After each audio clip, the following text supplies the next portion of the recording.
नमस्कार, मी हेमाली मोहिते। मराठा आरक्षण सध्या हा राज्यातला धगधगता मुद्दा आहे। राज्यभरात यावरून आंदोलन पेटलेलं गेले 2 ते 3 दिवस आपण पाहतोय। खरं म्हणजे 2016 मध्ये कुठलंही गालबोट न लागता झालेले 58 मूक मोर्चे ते आजची हिंसक आंदोलन। आजही मराठा आरक्षणासाठी मनोज जरांगे पाटील यांचं लोकशाही मार्गाने आंदोलन सुरू आहे। त्यांच्या उपोषणानंतर आक्रमक झालेल्या आंदोलनाची झळ लोकप्रतिनिधी आणि प्रशासनालाही बसतीये। त्यामुळे जोरदार हालचाली सुरू झाल्यात। मात्र 2016 पासून ते आतापर्यंत नेमके काय प्रयत्न झाले? राज्य सरकार आरक्षण मिळवून देण्यात सक्षम आहे की सरकारला काही मर्यादा आहेत? मुळात हे आरक्षण कायद्याच्या चौकटीत बसेल का? कायदा काय सांगतो? मराठ्यांच्या मागण्या रास्त आहेत का? या सगळ्या आंदोलनांमुळे, उपोषणामुळे, बैठकांमुळे खरंच मराठा आरक्षण मिळेल? आणि जर हे मराठा आरक्षण महाराष्ट्रात शक्य झालंच तर त्याचे पुढचे देशभरातले परिणाम काय असतील? यावरच सखोल विचार करण्याचा आमचा आजचा हा प्रयत्न आरक्षण परिषद। या कार्यक्रमात आमच्याबरोबर चर्चा करण्यासाठी सहभागी झालेत संभाजीनगरहून मराठा आरक्षण याचिकाकर्ते विनोद पाटील, नागपूरहून महाराष्ट्र ओबीसी महासंघाचे अध्यक्ष बबनराव तायवाडे, पुण्यातून वकील असीम सरोदे, तसंच सुप्रीम कोर्टाचे वकील श्रीराम पिंगळे आणि कोल्हापूरहून महाराष्ट्र चेंबर ऑफ कॉमर्सचे अध्यक्ष ललित गांधी।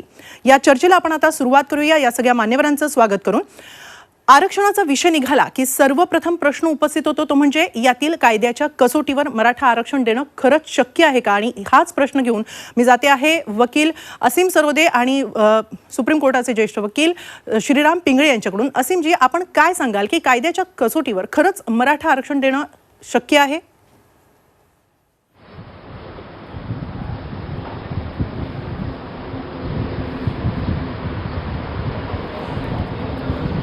श्रीराम पिंगळे, आपण माझा प्रश्न ऐकला असेल, मी तुमच्याकडे येते। कायद्याच्या कसोटीवर खरोखरच मराठा आरक्षण देणं शक्य आहे का? कायदा काय सांगतो? नक्कीच यामध्ये समजण्याचा भाग असा आहे की कायद्याच्या कसोटीवर हा शब्द फार महत्त्वाचा आहे आणि मराठा आरक्षण हा शब्द सेकंडरी आहे।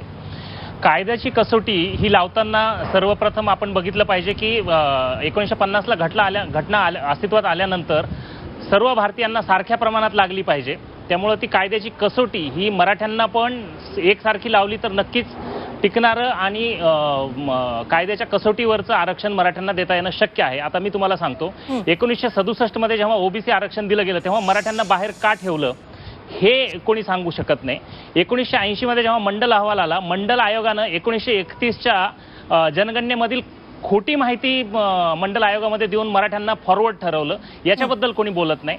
मुटाटकर कमिटीनं 10 वर्ष केलेल्या अर्जावरती काही केलं नाही, याच्यावरती कोणी बोलत नाही। खत्री कमिटीनं 15 पानांमध्ये हा पूर्ण अभ्यास न करता त्याचा अहवाल गुंडाळून मराठ्यांवरती अन्याय केला, याच्याबद्दल कोणी बोलत नाही। आणि बापट आयोगानं जेव्हा अहवाल दिला तेव्हा अनुराधा भोईटेंचा लेखी अहवाल, लक्ष्मण मानेंचा लेखी अहवाल या बाबी विचारात घेतल्या नाही आणि त्यांचा एकंदर अहवाल जर बघितला तर तो मराठा प्रो आहे, मराठ्यांच्या बाजूने आहे। मात्र त्यांचं मतदान जे आहे ते मराठा विरोधी आहे, ह्या बाबी कोणी लक्षात घेतल्या नाही। 2016चे 58 मोर्चे कोणी लक्षात घेतले नाही। 2018ला एका ॲडव्होकेट जनरलनं चक्क 3.5 कोटी मराठ्यांचा घात या मुख्यमंत्र्यांच्या आणि अशोक चव्हाण यांच्या साक्षीनं केला, त्याची कोणी दखल घेतली नाही। सुप्रीम कोर्टामध्ये आजही मराठा आरक्षणाचा संपूर्ण अहवाल ट्रान्सलेट करून ठेवला नाही, याची कोणी दखल घेत नाही। आणि वारंवार हा प्रश्न विचारला जातो, कायद्याच्या कसोटीवर टिकणारं कुठल्या कायद्याची भाषा आपण करतो आहोत? आपण किती वेळा अशा प्रकारचे अहवाल घेणार आहोत आणि ते न्यायालयासमोर व्यवस्थितपणे न मांडणी करता मराठ्यांवरती हा अन्याय कंटिन्यू करणार आहोत? ही खरी समजून घेण्याची बाब आहे। तर मला तुमच्या प्रश्नाचं उत्तर असं द्यावंसं वाटतं की नक्कीच याच्यामध्ये जर का याच्यामधले राजकीय अंग बाजूला ठेवले तर समाज म्हणून मराठा आरक्षणाला नक्कीच न्याय देता येईल आणि मराठ्यांना टिकणारं, कायद्याच्या कसोटीवर टिकणारं आरक्षण हे देता येणं शक्य आहे। कायद्याच्या कसोटीवर टिकणारं आरक्षण देता येणं शक्य आहे असं तुमचं म्हणणं आहे। मात्र आणखीनही एक असा मतप्रवाह आहे की ओबीसीमधून हे आरक्षण दिलं जाऊ शकतं, तर मग तसं शक्य आहे का? कारण ओबीसी समाजाचा याला विरोध आहे। बबनराव तायवाडे यांच्याकडे मी येणारच आहे, मात्र श्रीराम पिंगळे तुमच्याकडून याचं आधी उत्तर। नाही, ओबीसी समाजाबद्दलचं आपण तथ्य समजून घेतले पाहिजेत। हा समाज महाराष्ट्रामध्ये शासकीय रेकॉर्डनुसार 33.70% पेक्षा जास्त नाहीये। त्या समाजाला गेली 70 वर्ष पूर्वी 14% होतं आणि 1994 पासून 32% आरक्षण आहे आणि त्यांची जी प्रतिनिधित्व आहे आरक्षण शासकीय नोकऱ्यांमधलं ते 34 ते 43% आहे सरकारी आकडेवारीनुसार. म्हणजे इव्हन लेटेस्ट 2022चा अहवाल जरी बघितला तरी ही आकडेवारी आहे.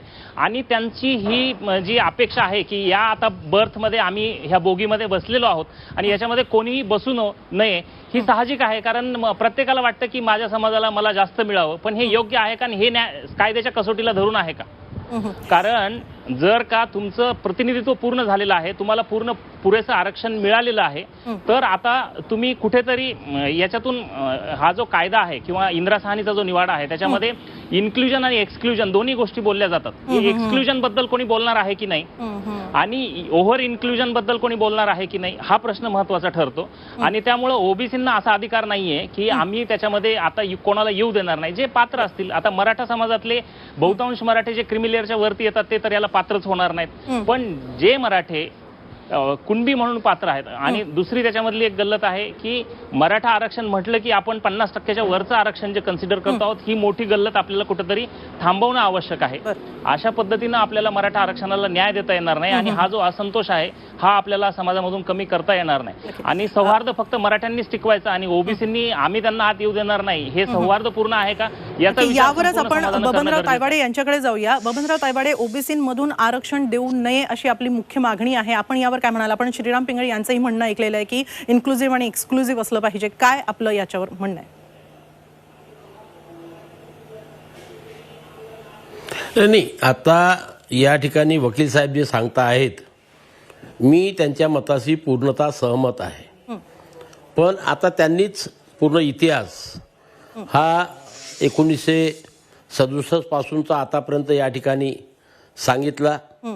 आणि सांगताना त्यांनी सांगितलं की मंडल आयोगाच्या अहवालामध्ये मराठा समाजाला हे फॉरवर्ड दाखवलेलं आहे. ओबीसींची संख्या तिथे पूर्ण देशाचा तो सर्वे होता, त्याच्यामध्ये त्यांनी 52% म्हटलेलं आहे.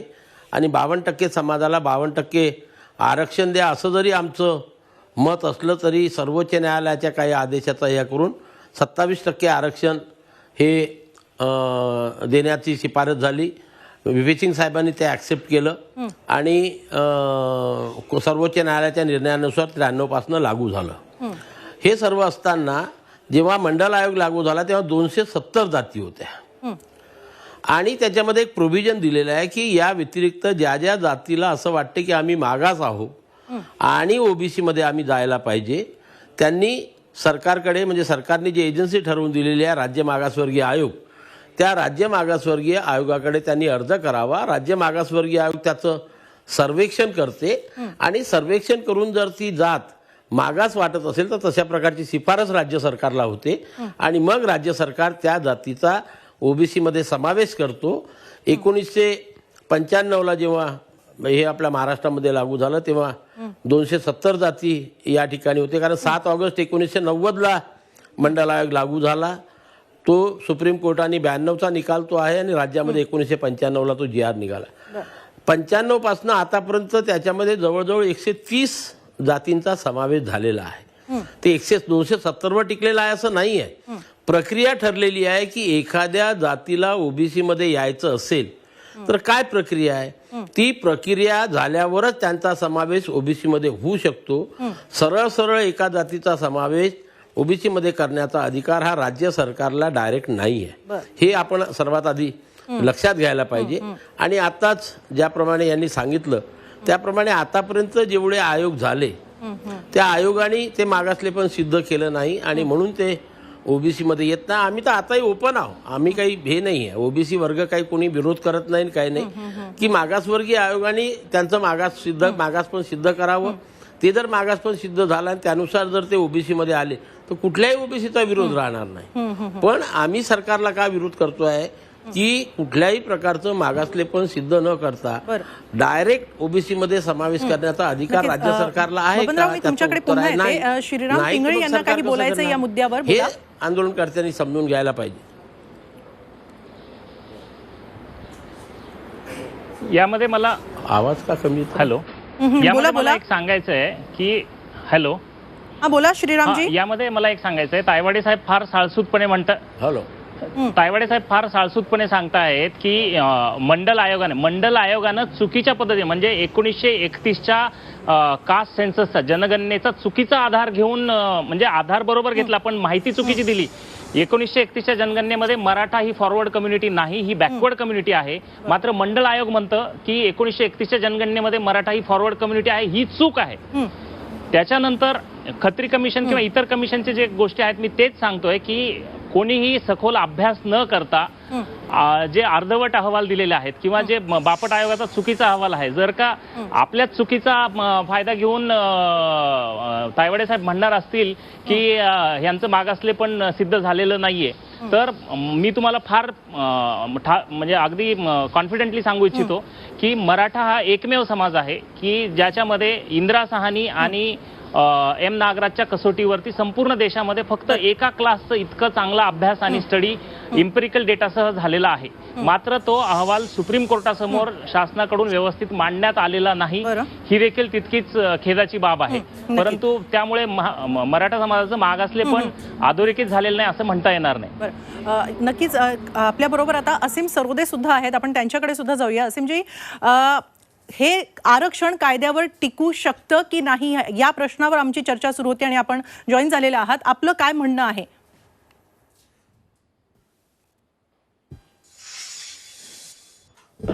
आता पूर्वीच्या सगळ्या वक्त्यांनी सांगितलेला धागा धरूनच मी हे सांगू इच्छितो की आरक्षणाचा मुद्दा काही राज्य सरकारच्या अखत्यारीत नाही, हे आता स्पष्ट झालेलं आहे. आणि राजकीय नेते मात्र सातत्याने समाजाची दिशाभूल करत आहेत असं आपल्याला दिसते. आता भारतीय संविधानाच्या कलम 15-16चा आधार सातत्याने घेण्यात आलेला आहे. 15(4) मध्ये स्पष्टपणे म्हटलेला आहे की सामाजिक दृष्ट्या मागासलेला, शैक्षणिक दृष्ट्या मागासलेला असा जो समाज आहे त्यासाठी विशेष सोयी सुविधा केल्या जाऊ शकतात, विशेष सवलती दिल्या जाऊ शकतात. आणि म्हणून मग इम्पेरिकल डाटा वगैरे हे महत्वाच्या गोष्टी ठरतात. आता याच्यामध्ये मग सुरुवातीला मराठा आणि कुणबी समाज मराठाच आहेत अशा पद्धतीने काही माहिती गोळा करण्यात आली, अहवाल तयार करण्यात आले. आणि आता आपण पाहतो की या लेवलला आला की मराठा आहे ते कुणबी नाहीत, कुणबी प्रमाणपत्र आम्ही मराठा आहे ते घेणार नाही, अशा स्वरूपाचे वेगवेगळे राजकीय वाद आपल्याला दिसतात. त्यामुळे एकजिनसीपणा संपूर्ण मराठा समाज म्हणून प्रस्थापित करताना येणाऱ्या अडचणी किंवा मुद्दामून निर्माण केलेल्या अडचणी ज्या आहेत त्या लक्षात घेतल्या पाहिजे. आणि म्हणून मग 50%च्या वर तर आपण केव्हाच गेलेलो आहे, कारण की ESWचं आरक्षण धरून आता 62% एवढं आरक्षण झालेलं आहे. ESW मध्ये केवळ मराठा समाजच नाही तर सगळे जे आर्थिकदृष्ट्या मागासलेले ते सगळेजण येतात. आणि त्याच्यामुळे आता याच्यावरती जर आरक्षण द्यायचं असेल तर तो विषय केंद्र सरकारच्या अखत्यारीत आहे. आणि म्हणून मी त्या दिवशी मनोज जरांगे पाटलांना सुद्धा हे सांगण्याचा प्रयत्न केला की तुम्ही तुमची मागणी बदला आणि राज्यातल्या कोणत्याच नेत्यांना तुम्हाला भेटण्याची गरज नाही, तुम्ही हीच मागणी करा की हे नरेंद्र मोदी तुम्हाला भेटायला आले पाहिजे. कारण की जर संसदेमध्ये अशा प्रकारचा वेगळा कायदा झाला आणि तिथे जर आरक्षणाची मर्यादा वाढवण्यात आली तरच आरक्षण टिकाऊ स्वरूपाचं होऊ शकते. त्यामुळे आता न्यायालयांमध्ये सुद्धा ज्या अडचणी निर्माण झाल्या आहेत ते माझे मित्र हॅलो, हा बोला बोला, तुमचा आवाज येतोय. हो, तर ज्या अडचणी कोर्टामध्ये सुद्धा निर्माण झालेल्या आहेत त्या सुद्धा सांगण्यात आलेल्या आहेत. आणि म्हणून मला असं वाटते की न्यायालयावर खूप अवलंबून न राहता जर हा आरक्षणाचा प्रश्न सोडवायचा असेल तर राजकीय इच्छाशक्ती ही महत्वाची आहे. आणि याच्यामध्ये आता राज्य सरकारमधल्या मंत्र्यांनी, मुख्यमंत्री आणि 2 उपमुख्यमंत्री यांना धरून त्यांनी समाजामध्ये दिशाभूल करू नये. आणि जे काही वेगवेगळ्या प्रकारचे लोक सुद्धा एकमेकांवर सोडण्यात येत आहेत हे आपल्याला महाराष्ट्र बघतोय की मुद्दामून काही लोकांमधून वादविवाद निर्माण करून मग असंतोषाची परिस्थिती निर्माण करायची, हिंसक वातावरण तयार करायचं, हे अत्यंत चुकीचं आहे असं मला वाटतंय. शेवटी सार्वजनिक मालमत्तेचा आदर राखणारा समाजच हा प्रगतिशील समाज असतो, विकसित समाज असतो. की त्याकडे येणारच आहे. पण असं म्हणजे तुम्ही खूप महत्त्वाचा मुद्दा टाकलात. खरं म्हणजे राज्य सरकार आता खूप प्रयत्न करत आहे किंवा मराठ्यांना टिकणारं आरक्षण देण्यासाठी सरकार कटिबद्ध असल्याचं राज्य सरकारकडून सातत्यानं सांगितलं जात आहे. सर्वपक्षीय बैठकीमध्ये सुद्धा एकमत झालेलं आहे की टिकणारं आरक्षण हवं आहे. पण मागास असणं हा मुद्दा सुद्धा कसा सिद्ध करता येईल हे सांगणंही महत्त्वाचं आहे. यावरही एकमत झालेलं आहे. मग खरंच आरक्षण देणं इतकं कठीण का होतं आहे आणि मुळात आता जसं तुम्ही केंद्र सरकारचा मुद्दा काढला तर केंद्र सरकार यात कशी आणि किती महत्त्वाची भूमिका बजावू शकते? कारण इंदिरा साहनींचा जेव्हा आपण उल्लेख करतो तेव्हा सुद्धा त्यावेळेस म्हटलं गेलं होतं की आरक्षणाचा फेरविचार केला जाऊ शकतो. तर मग आता काय करायला हवं? केंद्र सरकार काय करू शकतं? हा फेरविचार केला जाऊ शकतो. हा जो ही स्पेस ठेवण्यात आलेली आहे इंदिरा साहनीच्या केसमध्ये, त्याच्यात विचार केला जाऊ शकतो. तो कोण करू शकेल? तो संविधानिक बदल करूनच आता केंद्र सरकारला तो विचार करता येईल. त्यामुळे याच्यामध्ये कोणीही राज्य सरकारच्या माध्यमातून काही राजकारण करण्याचा जे प्रयत्न करतायत तो पहिली गोष्ट मला वाटते की तो थांबला पाहिजे आणि केंद्र सरकारने हस्तक्षेप केला पाहिजे. आता याच्यामध्ये काय होतं की केंद्र सरकारचे प्रमुख प्रतिनिधी महाराष्ट्रात येतात पण त्या विषयावर काही बोलतच नाही आणि निघून जातात. म्हणून मग एक नाराजीचा सूर याच्यातून निर्माण होतो की कोणाला याची दखल घ्यायची आहे की नाही घ्यायची आहे. कारण की लोक एकीकडे आत्महत्या करतात आणि हे वास्तव आहे की जे हातावर पोट असलेले आहे, शेतीवर अवलंबून असलेले आहे, शेती बरेचदा पावसावर अवलंबून आहे आणि अशा वेळेस गरिबी आणि दारिद्र्याच्या सीमारेषेवर उभे असलेले सगळेजण आहे ज्यांना समानतेच्या संधी मिळाल्याच पाहिजे. आणि त्यासाठी मराठा समाज म्हणजे सक्षमच आहे, राजकीय दृष्ट्या पॉवरफुलच आहे असं म्हणून आपल्याला चालणार नाही. एकगठ्ठा मतं देणारा समाज म्हणून मग राजकीय दृष्ट्या सगळेच जण पॉवरफुल आहे असं आपण समजू शकत नाही. त्यामुळे त्यातल्या आर्थिक कमकुवत घटकांचा विचार न करता केवळ जे राजकारणामध्ये प्रस्थापित मराठा दिसतात त्यांच्या आधारे आपण असं म्हणू शकत नाही की हे सगळे सक्षम आहेत किंवा आर्थिक दृष्ट्या सबल आहेत. आणि म्हणून मला असं वाटतं की त्या सगळ्या घरातल्या मुलांच्या शिक्षण हक्काचा सुद्धा हा विचार आहे आणि तो हक्कांचा विचार म्हणून मांडता आला पाहिजे. आणि हक्कांचा कोणताही विचार, मितालीजी, हक्कांचा विचार हा कर्तव्यांची पूर्ती केल्याशिवाय मांडता येत नाही. त्यामुळे कर्तव्यनिष्ठ राहून हक्कांचा विचार मांडला पाहिजे. आपण कोणतेच कर्तव्य पाळणार नाही आणि बेलगाम पद्धतीने कसे वागून आपले हक्के मागू असं जेव्हा जेव्हा होते तेव्हा अराजकता पसरते. तशी अराजकता काही जण मुद्दाम मराठा आरक्षणाच्या संदर्भात पसरवण्याचा प्रयत्न करतात असं मला दिसतं. यावरच आपण आता विनोद पाटील यांचं मत जाणून घेऊया. विनोद पाटीलजी, तुम्ही सुरुवातीपासून या सगळ्या लढ्यामध्ये आहात, हे सगळं जवळून पाहता आहात. काय सांगाल, खरोखरच कायद्याच्या कसोटीमध्ये हे आरक्षण देता येईल का? यावर मगासपासून आपली चर्चा सुरू आहे आणि यातही विशेषतः केंद्र सरकार महत्त्वाची भूमिका बजावू शकते. आपलं काय मत आहे? हे बघा, मराठा समाजाची ही मागणी फार जुनीच आहे. आमची मागणी मराठा आरक्षणाची अनेक वर्षांपासून. परंतु 2018 मध्ये आणि त्याच्यापूर्वी पृथ्वीराज चव्हाण साहेब मुख्यमंत्री असताना कायदा केला, नारायण राणे समिती गठीत केली, त्याचं जे ऑर्डिनन्स निघाला ते स्थगित झालं, तो कायदा काही होऊ शकला नाही. नंतर देवेंद्र फडणवीस साहेब आले, त्यांनी सांगितलं मी आरक्षण देतो. त्यानंतर त्यांनी कायदा केला, तो मुंबई हायकोर्टात टिकला, तो सुप्रीम कोर्टात टिकला नाही. नंतर आता उद्धव ठाकरे साहेब मुख्यमंत्री असताना ते आमचं आरक्षण सुप्रीम कोर्टाचं रद्द झालं. आता एकनाथ शिंदे साहेब मुख्यमंत्री असताना त्याच्यावर परत एकदा आम्ही मोठ्या प्रमाणात मागणी करतोय. आमचं दुर्दैव असं आहे की या राज्यामध्ये चारही पक्ष आलटून पलटून सत्तेत आले. सत्ताधारी कोण आणि विरोधात कोण? कारण मागच्या काळामध्ये ज्यावेळेस मराठा आरक्षण चालू होतं त्यावेळेस केंद्रात आणि राज्यात जी सत्ता होती त्यातलीच अर्धी सत्ता आज देखील केंद्रात आणि राज्यात आहे. पण प्रश्न असा आहे की हे महाराष्ट्रामध्ये जे सरकार आलंय, मी एकदम जबाबदारीने सांगतोय, सुप्रीम कोर्टातून आलेलं आहे. कसं आलंय सुप्रीम कोर्टातून? ज्यावेळेस देवेंद्र फडणवीस साहेब, अजित पवार साहेबांनी शपथविधी केला तर पहिल्यांदा सुप्रीम कोर्टने बिझनेसमध्ये हस्तक्षेप केला आणि खुलं मतदान घ्यायचं सांगितलं, यांनी राजीनामा दिला. मग त्यावेळेस शरद पवार साहेबांना, उद्धव ठाकरे साहेबांना कोर्ट कळालं. मग एकनाथ शिंदे साहेब मुख्यमंत्री झाले, ते पक्ष घेऊन बाहेर पडले, चिन्ह घेऊन बाहेर पडले, ते देखील सुप्रीम कोर्टाच्या आशीर्वादाने आज खुर्चीवर आहेत, त्यांना देखील कोर्ट कळालं. आता अजित पवार साहेब बाहेर पडले, त्यांच्याही सोबत पक्ष आहे, सत्ता त्यांच्या सोबत आहे, त्यांनाही कोर्ट कळाला. तर माझ्यासारखा कार्यकर्ता आता जास्त कायदेशीर भानगडीत न जाता, जर कायदेशीर चौकटीत बसत नाही तर 3 मुख्यमंत्र्यांनी त्याच्यावर भाष्य का केलं? जर कायदेशीर चौकटीत बसत नाही तर हे सरकार आणण्यासाठी पाडण्यासाठी, पक्ष घेण्यासाठी, पक्ष फोडण्यासाठी, युती तोडण्यासाठी सुप्रीम कोर्टामध्ये काय काय करावं लागतं, कशी बाजू मांडावी लागते ती मांडली. हीच भाषा आता माझ्या सकट माझ्या समाजाला कळते. कायद्याचा जो प्रश्न आपण उपस्थित केला, चौकटीत हे कायद्यात बसतं म्हणून ते मागच्या वेळेस मिळालं, त्याच्या मागच्या वेळेस मिळालं. म्हणजे 288 आमदार या महाराष्ट्रामधले सगळ्यात मोठी कायद्याची इंडस्ट्री ज्याला म्हणू आपण, ती विधिमंडळ आहे. त्या विधिमंडळामध्ये कायदा झाला. आता प्रश्न दुसरा आहे की केंद्राला अधिकार आहे का राज्याला अधिकार आहे. का केंद्र सरकारच्या वतीने ज्यावेळेस सॉलिसिटर जनरल उभे होते, मराठा आरक्षण सुप्रीम कोर्ट केस चालू असताना त्यांनी भाष्य केलं हे राज्याला अधिकार आहे. मग 102वी घटना दुरुस्त केली, मग 105 नंतर परत 105वी 155 की 65वी घटना दुरुस्ती केली, त्याच्यात सांगितलं की राज्याला अधिकार अबाधित आहे. प्रश्न राज्याला आहे का केंद्राला आहे तो प्रश्न नाहीये. आज मागच्या काळामध्ये आम्ही 48 आत्महत्या केल्या, ह्या परत आंदोलन सुरू झालं, याच्यात 8 पेक्षा जास्त आत्महत्या झाल्या. किती प्राण आम्ही द्यायचे, म्हणजे रस्त्यावरची आम्ही लढाई लढतोय, न्यायालयीन लढाई लढतोय. आणि जे निर्णय सरकारला सत्ताधाऱ्यांना करून घ्यायचे ते निर्णय न्यायालयामध्ये टाइम बाउंड पद्धतीने होता. आपण बघितलं आज देखील चारही पक्ष एकत्र आले, चौघांनी काय सांगितलं, उपोषण मागत घ्या, शांत पद्धतीने करा. एवढं आम्हाला कळतं, हे महाराष्ट्र आमचं आहे, आम्ही महाराष्ट्र जळवून देणार नाही, ही संपत्ती आमची आहे. परंतु मराठा तरुणांनी काय पाप केलं, त्यांनी शिक्षण घ्यायचं नाही का, त्यांनी मुख्य प्रवाहामध्ये यायचं नाही का. आणि जर राज्य सरकारला वाटतं की याला वेळ लागत असेल तर तो टाइम बाउंड प्रोग्राम का डिक्लेअर करत नाही, का आज विरोधी पक्षाने देखील आग्रह धरला विनोद पाटील, नाही. पण जी एक सतत मागणी होते की आम्हाला सरसकट आरक्षणच हवं आहे, तर मग ही मागणी खरंच योग्य वाटते का? सरसकट आरक्षण खरंच मिळू शकतं?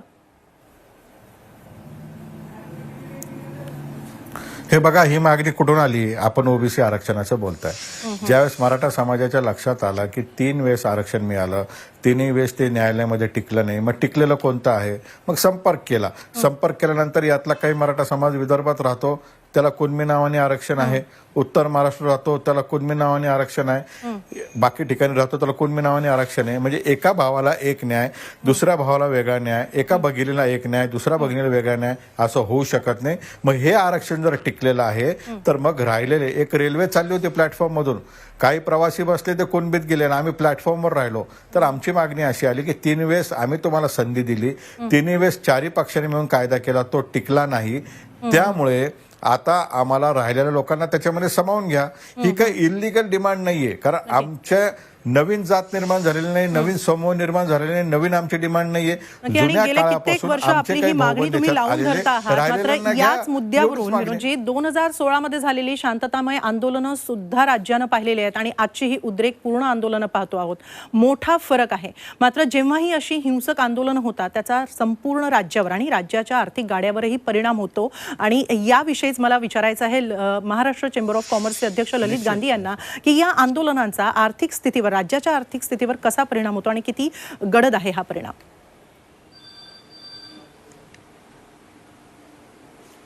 नमस्कार. खरंच हे महाराष्ट्राच्या आर्थिक विकासाच्या दृष्टिकोनातून बघितलं तर ह्याचा अतिशय निगेटिव्ह असा परिणाम होतो. खरं तर मला सुरुवातीलाच या आंदोलनाचे जे उपोषण करायला बसलेले आहेत मराठा समाजाचं एक सामान्य समजला जाणारा व्यक्ती मनोज जरांगे पाटील, ज्यांनी अख्ख्या राज्यातला मराठी समाज एक केला आणि मराठी तरुणांच्या हक्कासाठी त्यांनी हे आंदोलन सुरू केलं आणि अख्खं राज्य त्यांच्या पाठीशी उभं राहिलं. त्यांनी 2 दिवसापूर्वी एक आव्हान केलं राज्यातल्या जनतेला की तुम्ही कुठेही जाळपोळ करू नका, हिंसक आंदोलन करू नका, नाहीतर मला वेगळा विचार करावा लागेल. कारण त्यांना जाणीव आहे अशा प्रकारच्या जाळपोळी, अशा प्रकारच्या हिंसक घटना हे आपल्या राज्याला बदनाम करतात आणि हे आपल्या आंदोलनाला गालबोट लागलं तर आपली मागणी मान्य व्हायला सुद्धा अडचण होते आणि राज्याचं न भरून येणारं नुकसान निघतं. हीच वास्तविकता आहे.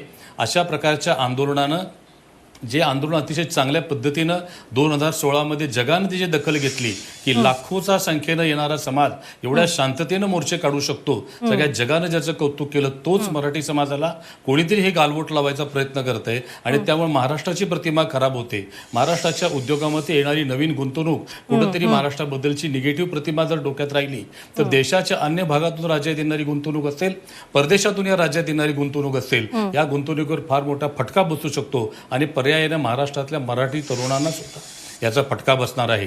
हे आरक्षण मराठी तरुणांचा हक्क त्यांना मिळाला पाहिजे याबद्दल आमच्या कोणाच्याही मनात दुमत असायचं कारणच नाही. परंतु मराठी तरुणांना उद्योगामध्ये सुद्धा भरपूर संधी आहेत आणि आपण काही सगळ्या सरकारी नोकरीवर अवलंबून राहून आपली प्रगती करू शकणार आहोत अशी वस्तुस्थिती नाही. त्यामुळे आपल्याला उद्योग क्षेत्रामध्ये आपण नोकरीच्या मागे न लागता स्वतःचे उद्योग मराठी तरुणांनी उभारले पाहिजेत. महाराष्ट्र चेंबर 100 वर्ष यासाठी काम करते. तर मराठी तरुणांना यासाठी सरकारनं अनेक प्रोत्साहनं दिली आहेत आणि अजूनही द्यावीत. या तरुणांना उद्योगामध्ये उभारण्यासाठी जे जे काही करता येईल ते आपण सगळ्यांनी मिळून केलं पाहिजे. मराठी तरुणाला त्याचा हक्क मिळालाच पाहिजे. परंतु अशा प्रकारचे काही विशिष्ट लोकांनी जाळपोळ करणं, हिंसक घटना करणं आणि राज्याची प्रतिमा खराब करणं, त्याचे फटके अशा प्रकारचे आंदोलन करणाऱ्या अन्य राज्यांना अतिशय वाईट पद्धतीने बसले आहेत. अगदी नजीकचं उदाहरण घेतलं तर गुजरात रायसांच्या आंदोलनानंतर नजीकच्या काळात कृषी आंदोलनामध्ये हरियाणामध्ये ज्या पद्धतीची आंदोलनं झाली, त्यामुळे गेल्या 2 वर्षामध्ये हरियाणामध्ये नवीन येणारी गुंतवणूक पूर्णपणे रोडावली आहे. आणि महाराष्ट्र सुदैवानं आणि अतिशय त्यामुळेच चांगली आपण प्रतिमा हे आहे. उदाहरणही महाराष्ट्र लक्षात एक ठेवलं पाहिजे आणि उद्योगासाठी या पूरक आंदोलन ही शांत झाली पाहिजेत.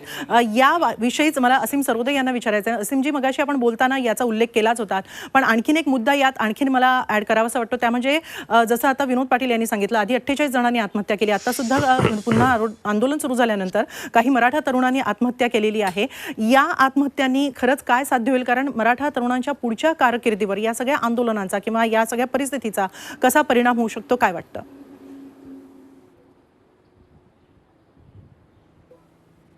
आत्महत्यांचा त्यांच्या घरावर, त्यांच्या कुटुंबावर जो आघात होतो तो तर आपण मोजू शकत नाही, इतका वाईट आहे.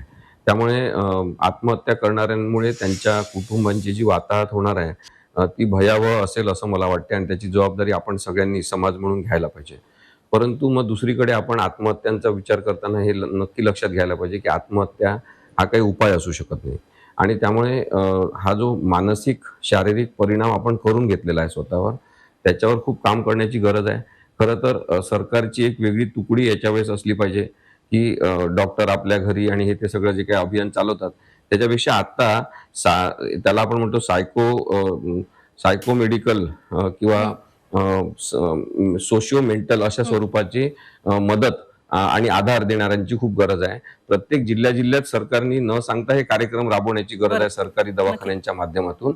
आणि लोकांना आधार दिला पाहिजे की आत्महत्या न करता त्यांनी लढाई जरूर करावी. कारण की कर्तव्यांवर खूप भरोसा असलेला मराठा समाज आहे आणि त्यामुळे कर्तव्यात कसूर न करता आपण आपल्या मागण्या लोकशाही मार्गाने लढू शकतो आणि त्याच्या मागण्या मान्य सुद्धा करून घेऊ शकतो, याचा विश्वास देणाऱ्यांची खूप गरज आहे. नक्कीच. आणि याविषयीच आणखीन आपल्याला पुढे बोलायचं आहे. विशेषतः खरोखरच आरक्षण कसं शक्य आहे आणि त्यासाठी काय काय करता येईल पुढे, हे आम्हाला तुमच्याकडून जाणून घ्यायचं आहे. मात्र इथे घेणार आहोत एक छोटासा ब्रेक. पाहत रहा झी 24 तास, रहा एक पाऊल पुढे.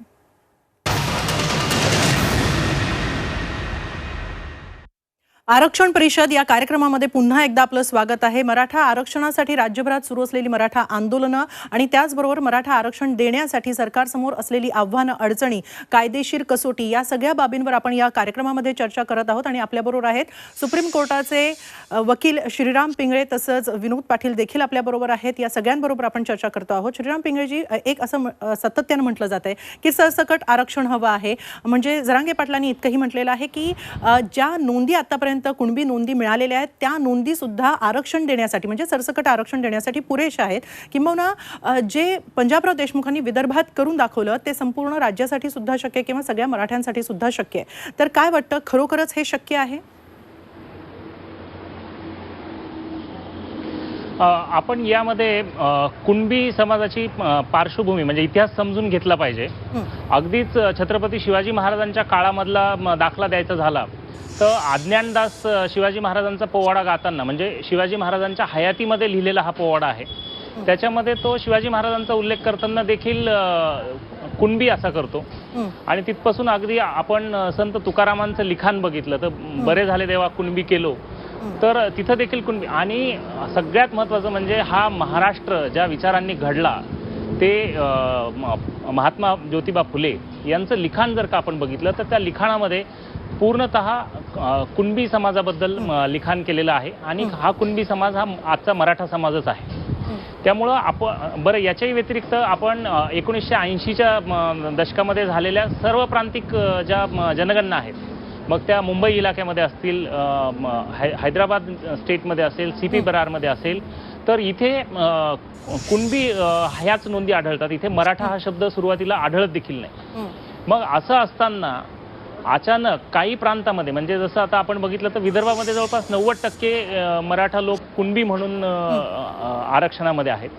पश्चिम महाराष्ट्र आणि खानदेशामध्ये आणि कोकणामध्ये बऱ्यापैकी समुदाय मराठा समाज हा कुणबी म्हणून आरक्षणामध्ये आहे.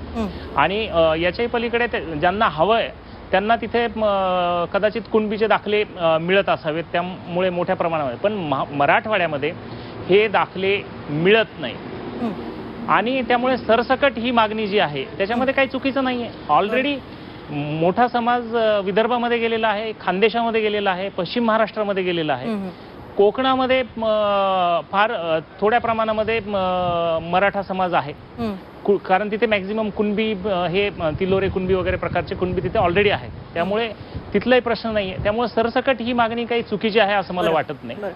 आता त्याचे परिप्रेक्ष्य बघता की कुणबीचा जो अभ्यास आहे तो अभ्यास आजपर्यंत का झाला नाही किंवा जो झालाय त्याची मांडणी का झाली नाही याचा देखील आपण विचार केला पाहिजे.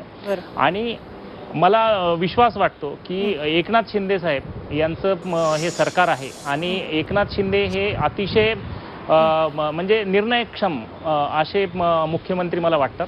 कारण मला त्याचा एक अनुभव मराठा आरक्षणाच्या अनुषंगाने आलेला मी आपल्याला सांगू इच्छितो की जेव्हा विंडो पिरियड मधल्या, म्हणजे कायदा झाल्यापासून स्टे येईपर्यंतच्या दरम्यान ज्या काही नियुक्त्या झाल्या होत्या त्या नियुक्त्या झालेल्या लोकांना त्यांचे प्रमाणपत्र देण्यामध्ये ब्युरोक्रॅटिक लेव्हलवरती खूप अडथळे निर्माण केले जात होते किंवा अडचणी सांगितल्या जात होत्या. मला वाटतं श्रीरामजी, म्हणूनच मराठा समाजाच्या अपेक्षा सुद्धा वाढलेल्या आहेत की लवकरात लवकर हे आरक्षण मिळावं, सरसकट आरक्षण हवं असं जे म्हटलं जात आहे. बबनराव तायवाडे, आपलं काय म्हणणं आहे? कारण जेवढ्या नोंदी कुणबी म्हणून आढळलेल्या आहेत त्या नोंदी सुद्धा पुरेशा आहेत आरक्षण द्यायला आणि ते सरसकट आरक्षण म्हणून मागतायत. यावर आपलं काय म्हणणं आहे? नाही, पहिलं असं आहे की ज्या नोंदी सापडल्या त्यांना कुणब्यांचं प्रमाणपत्र देण्याविषयी, त्यांच्या ओबीसीचं प्रमाणपत्र त्यांना देण्याविषयी कुणाचंही काही ऑब्जेक्शन नाही. आज आपल्यासोबत 2 ज्येष्ठ वकील आहे, सन्माननीय श्रीरामजी पिंगळे साहेब आहे, आसिमजी सरोदे आहे. मी या दोघांनी आपल्या माध्यमातून विनंती करील, निवेदन करील की खरंच हा आरक्षणाचा तिढा सोडवायचा असेल, मराठ्यांना आरक्षण मिळू नये या मताचे बिलकुल आम्ही नाही, त्यांना सुद्धा आरक्षण मिळालं पाहिजे. पण ते आरक्षण संविधानाच्या चौकटीत बसून आणि न्यायालयाच्या प्रक्रियेत बसून दिल्या गेलं पाहिजे. ते कसं द्यायचं हे जे अभ्यासक आहे या अभ्यासकांनी सरकारला तशा सूचना करायला पाहिजे की एखादी व्यक्ती किंवा एखादा समाज मागणी करत असेल, ती मागणी संविधानाच्या चौकटीत बसते काय आणि न्यायालयीन प्रक्रियेमध्ये बरोबर बसते का, याचा अभ्यास करून जर सरकारला सूचना केल्या, निवेदन केल्या, तर सरकार तशा प्रकारचा निर्णय घेऊ शकेल.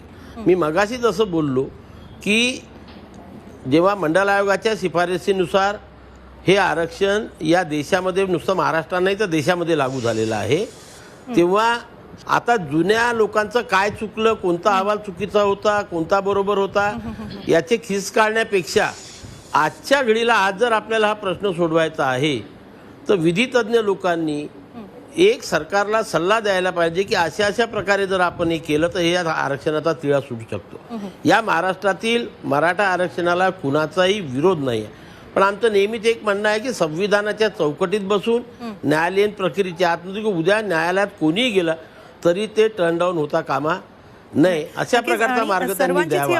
आता या ठिकाणी जे पिंगळे साहेबांनी सांगितलं, मी हे नाही म्हणत की श्रीरामजी, पण मुद्दा असा आहे आणखीन की सरकारचं जे म्हणणं आहे की आम्हाला टिकणारं आरक्षण द्यायचंय, मग खरोखरच हे टिकणारं आरक्षण मिळणार कसं? प्रथमतः तर मी तायवाडे सरांनी केलेल्या सजेशनचं स्वागत करतो आणि शासनानं जर का अशा प्रकारचं पाऊल उचललं तर त्याला नक्कीच जी काही कायदेशीर मदत लागेल ती करण्याची तयारी देखील आपल्या माध्यमातून मी दर्शवितो. आणि मला वाटतं की अशा पद्धतीचं कायदेशीर कायद्याच्या कसोटीवर टिकणारं आरक्षण हे देता येणं शक्य आहे आणि त्यासाठी नक्कीच सरकार देखील प्रयत्नशील आहे आणि सरकारनं याच्यामध्ये पुढाकार घेऊन हे आरक्षण द्यावं अशी मी सरकारला आपल्या माध्यमातून विनंती करतो.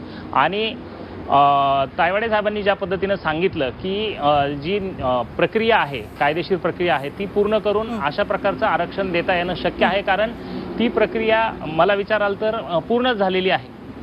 कारण 1967 ते 94 ह्या राज्यामध्ये जो नियम लागू होता 1993 नंतर म्हणजे इंदिरा साहनी नंतर जो या राज्यामध्ये नियम लागू आहे किंवा त्याच्यानंतरच्या सबसिक्वेंट सुप्रीम कोर्टच्या निर्णयानंतर जे या राज्यामध्ये नियम लागू आहेत तेच नियम कुणबींना देखील लागू आहेत. त्यामुळं त्या कसोटीवरती नक्कीच अशा प्रकारचं आरक्षण कुणबी समाजाला आत्ता देता येणं शक्य आहे आणि त्याच्यासाठी जी काही कायदेशीर मदत किंवा कायदेशीर सल्ला शासनास लागत असेल तर तो आम्ही नक्कीच देऊ, समाज म्हणून देऊ, वकील म्हणून नाही देऊ. बरं, विनोद पाटील, आपण काय सांगाल की टिकणारं आरक्षण सरकारला द्यायचं आहे, आपण सहमत आहात? नाही, सरकार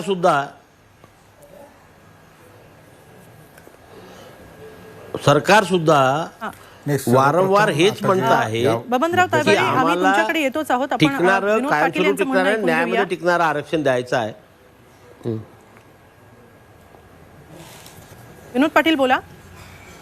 बघा, 2 मिनिटापूर्वी एक विषय याच्यामध्ये 2 मिनिटापूर्वी एक विषय इथं चर्चेत आला की महाराष्ट्रामध्ये जाळपोळ होतीये. मी स्पष्ट करतो, मराठा क्रांती मोर्चा, आमचं आंदोलन, आमचं संघटन, आम्ही कधीही जाळपोळीचं समर्थन केलेलं नाही. आमचं सर्वांचं एवढंच म्हणणं होतं, ही जाळपोळ होत असताना जो काही तरुणांचा उद्रेक होतोय, काही तरुण आत्महत्या करताय, काही तरुण रस्त्यावर उतरताय, याच्यावर देखील सरकारने गांभीर्याने बघितलं पाहिजे. 4 वर्षापासून तरुणांची मानसिकता खराब होत चालली, खचत होत चालली, त्यामुळे घटना घडताय. आता टिकणाऱ्या आरक्षणासंदर्भात जी चर्चा सुरू आहे, आजपर्यंत जे आरक्षण मिळाले ते आरक्षण मागच्या काळात मिळाले, आज मिळाले, आता नंतर EWSचं आरक्षण मिळालं. अडचण अशी आहे, प्रश्न असा आहे की राज्य शासनाला, केंद्र सरकारला फार मोठ्या प्रमाणात अधिकार आहे. मग प्रश्न असा पडतो की EWSचं आरक्षण हे ज्यावेळेस तुम्ही दिलं, लोकसभेने कायदा केला आणि लोकसभेने कायदा केल्यानंतर तो सुप्रीम कोर्टामध्ये टिकला, मराठा आरक्षण रद्द झाल्यानंतर त्याच्यात देखील मर्यादेचा विषय आलेला आहे. मग त्याला कुठली प्रोसेस फॉलो केली किंवा आजच्या मागच्या काळामध्ये मी कुठल्याही जातीच्या विरोधात नाही किंवा कुठल्या जातीचं मला नाव घ्यायचं नाही, परंतु अशा काही जातींचा वेळोवेळी समाविष्ट करण्यात आला, त्याला कुठली प्रक्रिया त्या ठिकाणी करण्यात आली? एकमेव मराठा समाज असा आहे जो सगळी प्रक्रिया पूर्ण करून इथपर्यंत आलाय. जसं पिंगळे साहेबांनी सांगितलं, मागचे उदाहरण त्यांनी दिले. मागच्या गायकवाड आयोगाचा रिपोर्ट आहे, मग तो हायकोर्टाने स्वीकारला, सरकारने कायदा केला, सुप्रीम कोर्टात देखील 2 न्यायमूर्तींनी तो स्वीकारला, 3 न्यायमूर्तींनी स्वीकारला नाही. तर कुठंतरी याच्यातनं स्पष्ट येते की मराठा समाज हा मागासलेला आहे, सिद्ध झालेला आहे. आणि घटना काय म्हणते, प्रिॲम्बल काय म्हणतं की जो समाज मागासलेला आहे त्याला मुख्य धारामध्ये आणण्यासाठी आरक्षण दिलं पाहिजे, इन्सेंटिव्ह दिलं पाहिजे. मूळ घटनेमध्ये कुठेही टक्क्याचा उल्लेख नाहीये. मी देखील स्पष्ट सांगतो, हे एकामागे जे निर्णय आले त्याच्यावर हा टक्क्याचा मुद्दा आला.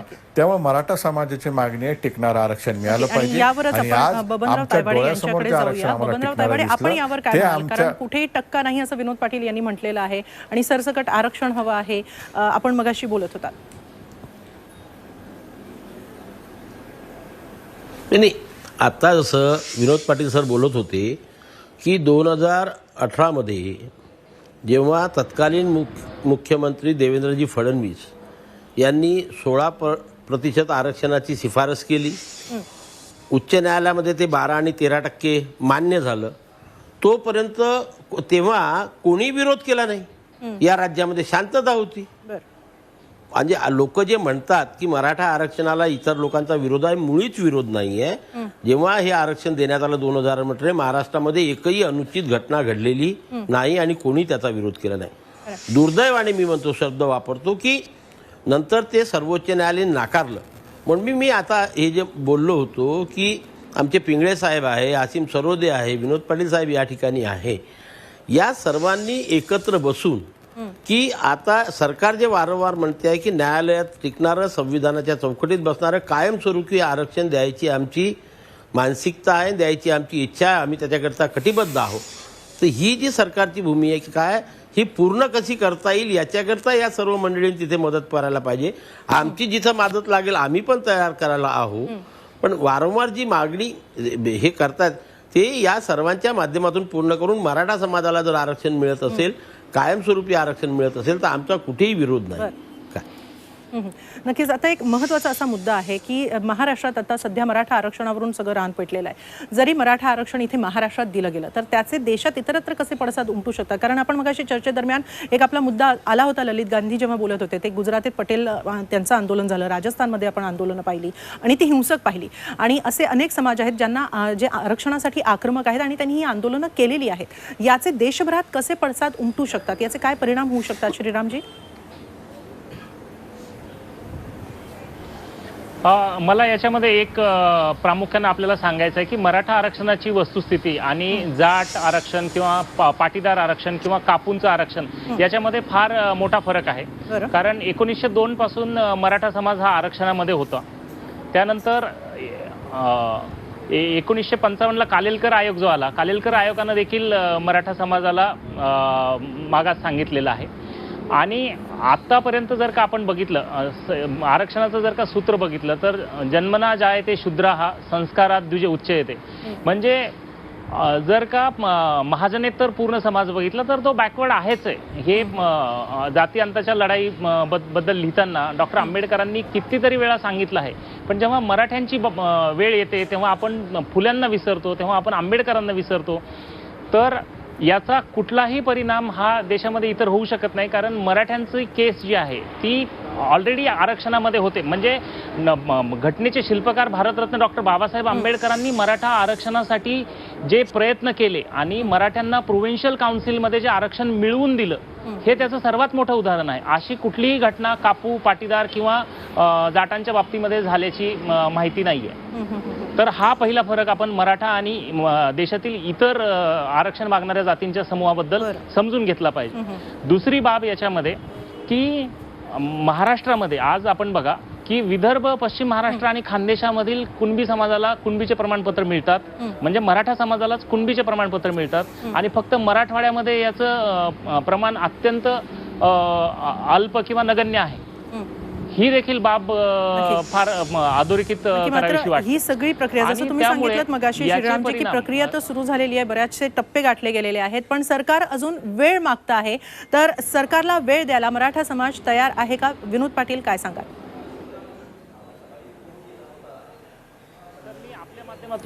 हे बघा, आता जी चर्चा सुरू आहे की टिकणार आरक्षणाबद्दल सुरू आहे, कधी होईल याच्यावर सुरू आहे. माझा प्रश्न असा आहे की वेळ म्हणजे नेमका किती वेळ पाहिजे? राज्य सरकारने आता वेळ मागून घेतला होता 30 दिवस, तो आम्ही दिला. परंतु राज्य सरकारच्या वतीने कुठल्याही पद्धतीने टाइम बाउंड गोष्टी जाहीर होत नाहीये. राज्य सरकार जी गोष्ट आज करायला पाहिजे ती 15-20 दिवसांनी करते. राज्य सरकारने 30 दिवसापूर्वीच येऊन जर टाइम बाउंड करून आम्हाला सांगितलं असतं की ह्या धर्तीवर अशा अशा पद्धतीने आम्हाला आरक्षण द्यायचंय किंवा आरक्षण टिकवायचं, टिकणारं द्यायचं, त्याची ही प्रोसेस राहील. आज देखील काय घडलं, काल देखील काय घडलं, आम्हाला वेळ पाहिजे. अरे वेळ कशासाठी पाहिजे आम्हाला समजून सांगितलं पाहिजे. आणि या अगोदर तुम्ही जो एक प्रश्न विचारला की इतर राज्यांवर याचा काय परिणाम होईल, मी स्पष्टपणे सांगतो, तामिळनाडूमध्ये आरक्षण आहे. मागच्या काळामध्ये काही लोकांनी ते क्लब करण्याचा प्रयत्न केला, परंतु तामिळनाडूचं आरक्षण हे अनेक दिवसांपासून शेड्यूल 9चं प्रोटेक्शन असल्यामुळे ते सुरू आहे.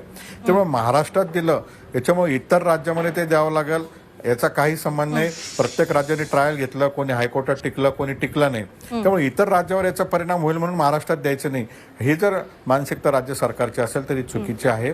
कायद्यामध्ये टिकणारं आरक्षण आम्हाला पाहिजे. आणि आज आम्हाला जे समोर कायद्यामध्ये टिकणारं आरक्षण हवंय, सरसकट आरक्षण हवंय, मात्र राज्य सरकारला तितकाच वेळही हवा आहे. मात्र मराठा आंदोलकांचे किंवा मराठा समाजाच्या सहनशीलतेची परिसीमा सुद्धा गाठता कामा नये. आणि यामध्ये सगळ्यात महत्त्वाचं आहे ती सर्वसमावेशक चर्चा व्हायला हवी, व्यवस्थित अभ्यास व्हायला हवा. जसं बबनराव तायवाडे यांनी सांगितलं की कायदे अभ्यासकांची सुद्धा यात मदत घेतली सरकारने तर बऱ्याच गोष्टी सुलभ होतील, सहज होतील. आणि यामध्ये आणि एक महत्त्वाचा असा एक मुद्दा तयार करता येईल की ज्यामुळे मराठा आरक्षण किंवा मराठा समाजाला टिकणारं आरक्षण मिळू शकेल का, यावर आणखीन खरं म्हणजे चर्चा होणं गरजेचं आहे. थोडासा वेळ सरकारला हवाय, मराठा समाज आता हा वेळ देतोय का हे पाहणंही महत्त्वाचं ठरणार आहे. या कार्यक्रमामध्ये ही सर्व समावेशक चर्चा केल्याबद्दल सर्व मान्यवरांचे खूप खूप आभार. आरक्षण परिषद या कार्यक्रमामध्ये आज इथंच थांबूया. ताज्या बातम्यांसाठी पाहत राहा झी24 तास, रहा एक पाऊल पुढे.